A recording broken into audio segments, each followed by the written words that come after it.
आप सबकी इजाजत से मैं अगर शुरू में शाइख उस्मानी साहब से आगाज करूं। सर बहुत शुक्रिया हमें ज्वाइन करने के लिए।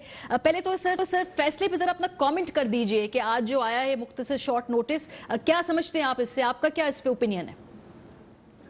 देखिए, इसको किस तरह से देखते हैं, कानून यानी आइन में जज को अगर रिमूव करना है तो उसका एक ही तरीका है, उसके खिलाफ रेफरेंस फाइल किया जाए।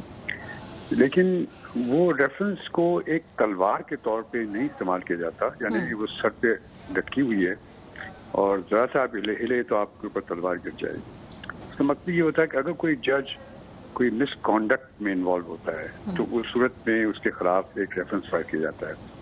लेकिन रेफरेंस फाइल करने से पहले जरूरी ये है कि जो शवाहिद जिनके बिना पर उस पर रेफरेंस फाइल किया जाता है वो उनकी सही तरीके से जांच पड़ताल हो और प्रॉपर एप्लीकेशन ऑफ माइंड हो और उसके बाद फिर रेफरेंस फाइल किया जाए।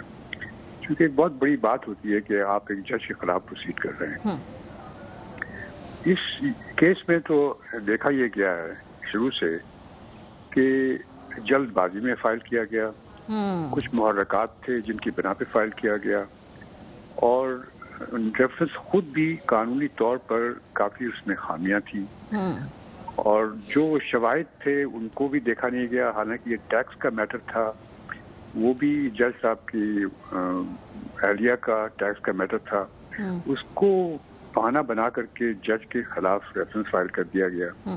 तो ये सब खामियां जो थी इसको चैलेंज किया गया। जब चैलेंज किया गया तो ये सब चीजें खुल करके सामने आ गई कोर्ट की और कोर्ट ने ये यकीनन नतीजा निकाला कि रेफरेंस में बहुत खामियां हैं और ये बनता नहीं है। ये केस उनकी वाइफ के खिलाफ है, उनकी वाइफ की इंडिपेंडेंट इनकम है, तो वो फिर FBI को जाना चाहिए। ठीक है। तो मेरे ख्याल में बड़ा सही फैसला हुआ और दुरुस्त फैसला हुआ और इससे एक चीज साबित हो गई कि आइंदा कोई जजेस के खिलाफ बिला वजह रेफरेंस नहीं फाइल करेगा। और करेगा तो उसको मुंह की खानी पड़ेगी। सर लेकिन इसमें जो FBR के बारे में बात की गई है कि वहां पर अभी तहकीकात होंगी, लगता है कि केस कोई नया रुख यहाँ से इख्तियार कर सकता है? नहीं, देखिए बात यह है यहाँ पे कि अभी तक जो चीजें सामने आई हैं उससे तो ये जाहिर होता है कि ये इनकम टैक्स का प्रॉब्लम था उनकी वाइफ का और उनकी वाइफ का उनकी अपनी इनकम थी।